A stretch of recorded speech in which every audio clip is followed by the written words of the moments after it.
Leaders in tech are burning out at an absurd rate. Ctrl+Alt+Delete with Lisa Duerre is a no BS conversation with one of the top female executives who spent over 25 years in Silicon Valley. If you're suffering from the always-on, never good enough, will replace you today machine called the tech space, this show's for you. Here's Lisa.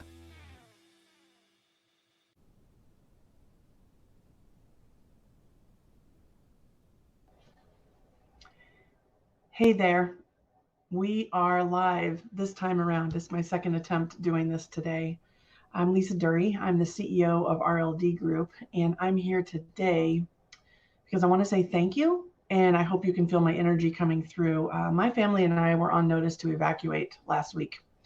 And with that, we got an outpouring of messages of concern and care and love through LinkedIn, through Facebook, text messaging. It was amazing. And I've been thinking a lot about, the blessings that we have, because the good news for our family right now is that we do not have to evacuate. And the whirlwind of the last, I'm going to say 5 days, lots of lessons and real awareness showing up for me, not only as we navigate our home life, but also our business, our community, our world. And I just wanted to free flow it a bit today to share some lessons I learned real time in case you're feeling what we were feeling, whether or not you're surrounded by fires. Okay. If you're on the West Coast, it's quite possible you absolutely relate. But I also know if you're dealing with natural disasters of any kind, if you're dealing with COVID, which we all are, well, there's so much uncertainty for all. I always want to bring forward what's showing up with my clients. Today, I want to bring forward what's showing up for me and my clients, right? And what goes on in the work that I do with leaders in tech, getting kick-ass results at work, building high-performing teams, and being present for the moments that matter. The being present for the moments that matter piece is really a highlight for me right now, because when you get that alert on your phone that says you are now going up a notch, be prepared to evacuate, well, for me, my heart stood still. I knew it was possible, and I had been thinking about what we would do, and then it hit. And what happened for us was we had had enough conversations ahead of time that we basically went into action, and we started packing the things that mattered most, precious things for my daughter, paperwork that my husband and I knew we needed, etc. And then the conversation, do we take one car or two? We're blessed to have 2 cars in our family. So do we stay together or separate? Where will we go? Where will we sleep? Who do we tell? What do we do? And I started thinking about this just like anything at work, any project that could go awry, any uncertainty and stress that shows up. And I made some mistakes. We had some bumps along the way. And what I know is sharing mistakes just as well as sharing wins is what connects us all and helps us all be our best selves. So today I'm going to share some lessons learned. Lessons learned from preparing to evacuate. Some of you may know I recently was interviewed by Authority Magazine, and I shared my passion, a lot of my own personal experience being a woman in tech. And I talked about burnout and how I rebooted and what I did to basically wake up from burnout and then change honestly, my whole life. And I tell the story about being in the emergency room where they were ruling out a heart attack. I honestly had radiating pain up my arm, and it was late at night. I had a presentation that was very important to me the next day. So I thought I'd just drive myself to the urgent care emergency room and just make sure I'm not having a heart attack. Now, when I look back on that, that was such a sign. It was actually a real defining moment in my life about what matters most and what my priorities were and what got me there. Because I didn't have a heart attack. What I did have was chronic bronchitis. I was on my 3rd round of antibiotics, and I had had an allergic reaction to these new antibiotics. So when I look back at that and I look at what happened this last week, there's a lot of similarities. This was an accelerated flow to burnout, where it was just compounding stress and uncertainty. I think we're all in that right now. Mental health is everything. It's the only thing. Like, when your mental health is okay, you can make all the other decisions you need to be a great leader, a great spouse, a great friend, daughter, caretaker, whatever. But when your mental health is not where it is optimized, things go haywire. So let me tell you about one of my big lessons learned. One of our big mistakes, my big mistake. I ended up in a anxiety-ridden state, making decisions that cost us money and time and could have really, really could have been a big, big deal. But the good news, I'll give you the punchline. The good news is, as a family, we navigated it. And that's true for all of us, right? We get to choose what happens. So here's my embarrassing story. And the truth of the matter is, we didn't want to buy groceries because if we're on notice, why would you fill your house with groceries? Because they're just going to burn up potentially or rot while you're away.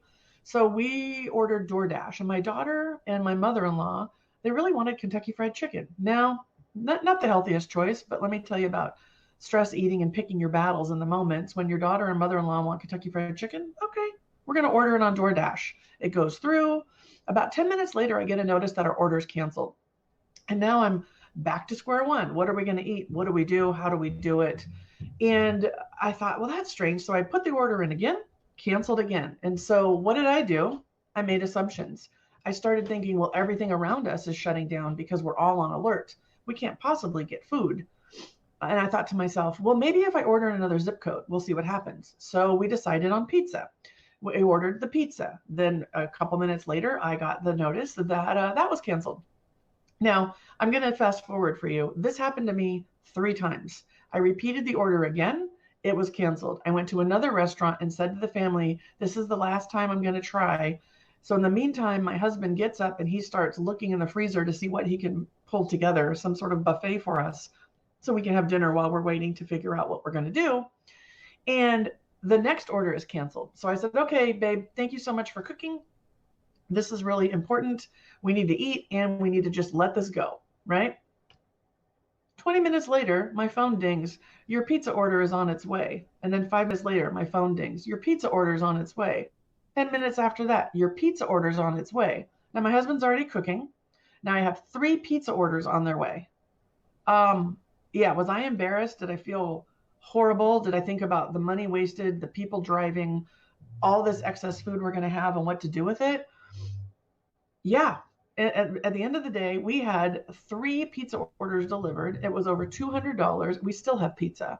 We, yeah, I was embarrassed. I was mad. Why didn't it work? Why is this happening?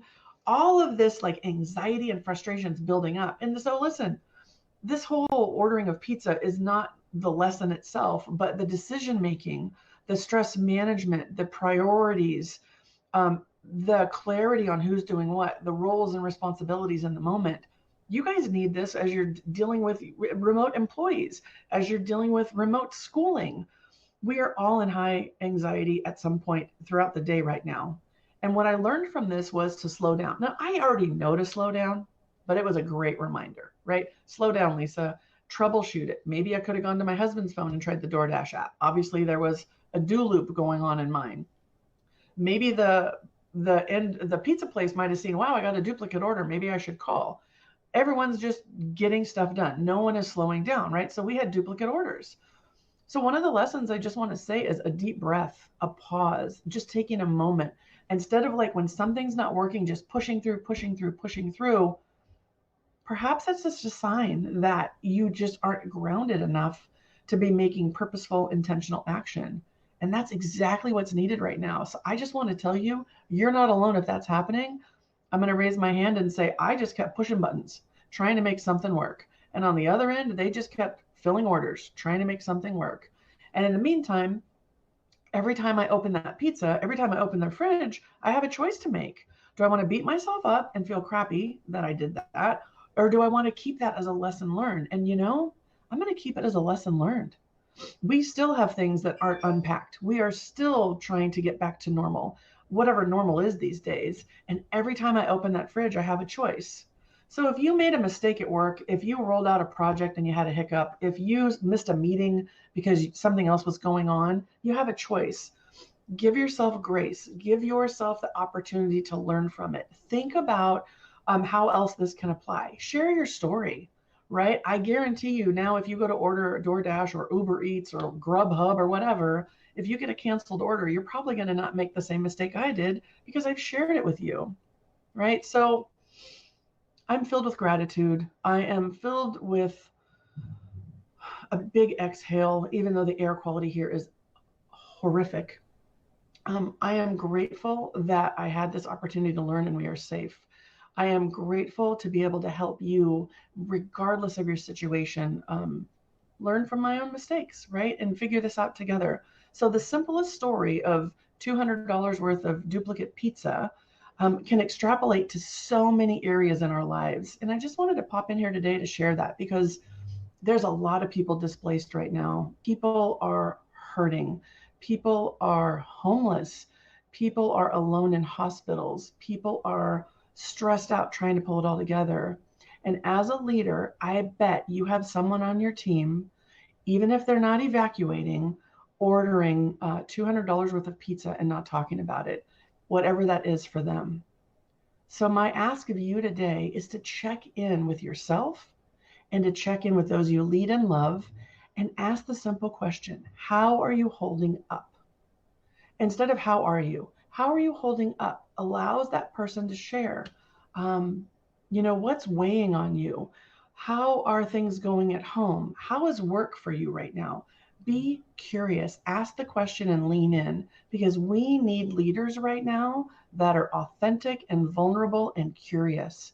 If you've done what I've done in your own life, share it with your team. Let everybody know we're all in this together and we're human. And then love everybody. Do you know, give everyone radical compassion. The person that's annoying the heck out of you right now might be in their own do loop of canceled orders.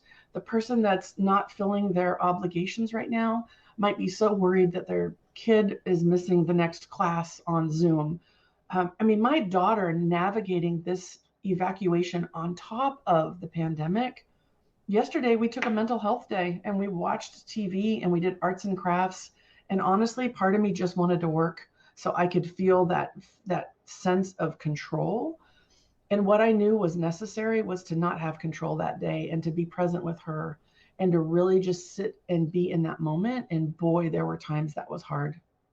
This is not easy work, you guys. This navigating life right now, it's difficult. So the more you can have grace for yourself and the more you can allow yourself to find the lessons learned in the moment, the better off you will be and everyone that you lead and love. So take good care, be well, know that everyone's going to make mistakes, know that the stress is off the charts and everyone that we know and love is hurting somehow. And as a leader, it's important for you to check in with yourself and to check in with your team and put empathy and compassion at the highest priority right now. That's my wish for you, and that's what I'll be bringing to you in my post these days. Thanks for your support. Thank you for being here with me live, and know that you matter, know that you are loved, and know that we're all in this together. All right, take good care.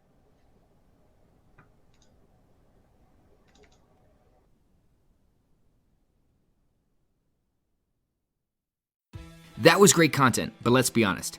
If you don't get the support you need and start making changes in your life and work as a leader in tech, you can expect regret and burnout in the near future. Lisa can help you get kick-ass results at work without burning out so you can be present for the moments that matter to you and your loved ones. Take your first step at rebootwithlisa.com.